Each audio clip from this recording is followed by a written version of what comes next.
Hello guys, நீங்கள் பார்த்துருக்கு உங்கள் வெஜ்ஜின் பையன் சேனல். இப்போ நம்ம புட்டி பையன் season number 2 and episode number 1 கூட தான் போயிட்டு வாங்க இந்த எபிசோட நம்ம டீட்டெயிலாக பார்க்கலாம். எடுத்த உடனே ஒரு மென்டல் ஹாஸ்பிட்டல் தான் நமக்கு காட்டுறாங்க. அந்த மென்டல் ஹாஸ்பிட்டலில் சின்னதாக ஸ்டெட்டு போட்டுக்கிட்டு ஒரு நர்ஸு நடந்து போகிறா டாக்டர் கூட.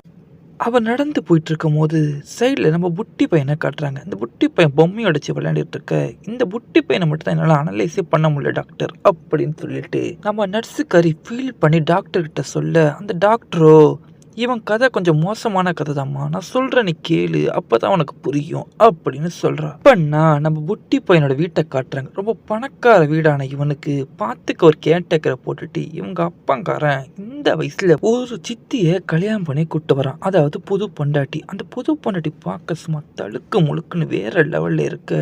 நம்ம புட்டி பையன் சித்தியை பார்த்து சித்தி சித்தி எனக்கு பால் வேணும், சித்தி சித்தி எனக்கு பால் வேணும்னு சொல்லிட்டு அவங்க அந்த இடத்த பிடிச்சி கேட்குறான். அவங்க ஒரு மாதிரி நவுந்து போக டைம் அங்கே வந்த கேட்டேக்கர் நான் பார்த்துக்கிறேன் சார் அப்படின்னு சொல்லிட்டு புட்டி பையனை கூட்டிட்டு போக, என்ன பையன் அப்படி மென்டல் மாதிரி நடந்துக்கிறான் அப்படின்னு சொல்லிட்டு நம்ம சித்திக்காரி அப்பங்காரனை பற்றி கேட்குறா. அதுக்கு அப்பங்காரனும் நான் தான் ஏற்கனவே சொல்லியிருக்கேன்ல என் பையனுக்கு கொஞ்சம் உடம்பு சரியில்லைன்னு தானே சொன்னேன், இந்த மாதிரி மனநலம் பாதிக்கப்பட்டான்னு சொன்னியா அப்படிங்கிற மாதிரி கேட்க, என்னடா இப்படிலாம் சொல்கிறாளே அப்படிங்கிற மாதிரி நினச்சேன் நம்ம அப்பங்காரன். என்ன இப்படிலாம் சொல்கிற, இனிமேல் நீ தானே பார்த்துக்கணும் அப்படிங்கிற மாதிரி நம்ம சித்திக்காரிகிட்ட கேட்க, சரி சரி இனிமேல் நானே பார்த்துக்கிறேங்க, நீங்கள் ஒன்றும் வருத்தப்படாதீங்க அப்படிங்கிற மாதிரி சித்திக்காரி ரொம்ப ஆறுதலாக பேசிட்டு அந்த இடத்தோட நவுறா.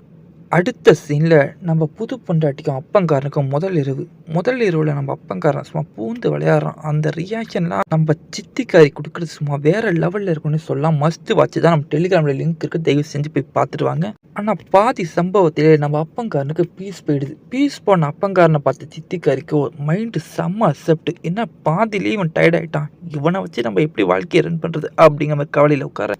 அடுத்த நாள் காலையில் நம்ம சித்திக்காரி கிச்சனில் உட்காந்து சமைச்சிக்கிட்டு இருக்கா. அவள் பின்னாடி அப்படி இப்படின்னு ஒரு தடவல் நடக்குது. நம்ம புருஷங்காரன் தான் வந்துட்டான் போலக்கு, ராத்திரி தான் பண்ணல பகல்ல அது பண்ணுவான் அப்படி.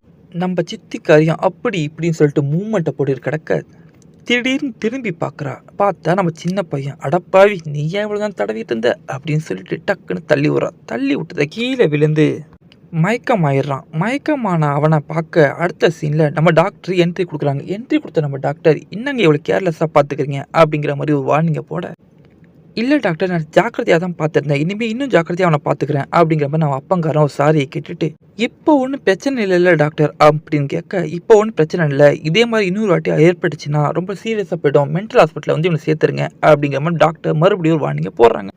கட் பண்ணால் புதுசாக உள்ள ஒரு பொண்ணு என்ட்ரி கொடுக்குறா. இந்த பொண்ணு யார் அப்படின்னு பார்த்தோம்னா நம்ம கேட்டேக்கரோட பொண்ணு தானே. கேட்டேக்கருக்கு உடம்பு சரியில்லை அப்படின்னு சொல்லிட்டு நம்ம கேட்டேக்கரோட பொண்ணு உள்ளே வந்திருக்கா. பார்க்கவே தழுக்கு முழுக்குன்னு வேறு லெவலில் தான் இருக்கா. என்ன தான் வேறு லெவலில் இருந்தாலும் நம்ம சித்திக்காரி உடம்பு இருக்க வளவளப்புக்கு ஈடாக்கவே மாட்டா. அதுதான் அசைக்க முடியாத உண்மை. நம்ம அப்பங்காரன் அவளை பார்த்து டென்ஷன் ஆகி, இன்னும் உங்கள் அம்மா இந்த மாதிரிலாம் பண்ணுறா அப்படின்னு கேட்க, எங்கள் அம்மா இல்லாட்டி என்ன சார், அதான் நான் இருக்கனே, நான் பார்த்துக்கிறேன் நம்ம சின்ன பையனை அப்படிங்கிற மாதிரி சொல்ல, நம்ம அப்பங்காரனும் சரி பார்த்துக்கோ அப்படிங்கிற மாதிரி சொல்லிட்டு கிளம்பிடுறான். அப்படியே அந்த சீனை கட் பண்ணா அடுத்த சீனில் நம்ம குழந்தைக்கு நம்ம கேர்டேக்கர் பால் ஊட்டிகிட்டு இருக்கா. நம்ம கேர்டேக்கருக்கு ஒரு ஃபோன் கால் வருது. ஃபோன் காலில் யாரான்னு பார்த்தா அவளோட பாய் ஃப்ரெண்ட் ஃபோனில் வந்தவன், என்னடி பண்ணுற, என் கூட கொஞ்சம் வீடியோ சேட் பண்ணு அப்படிங்கிற மாதிரி கேட்குறான். வீடியோ சேட்டில் கொஞ்சம் அப்படி இப்படி இருக்க சொல்கிறான்.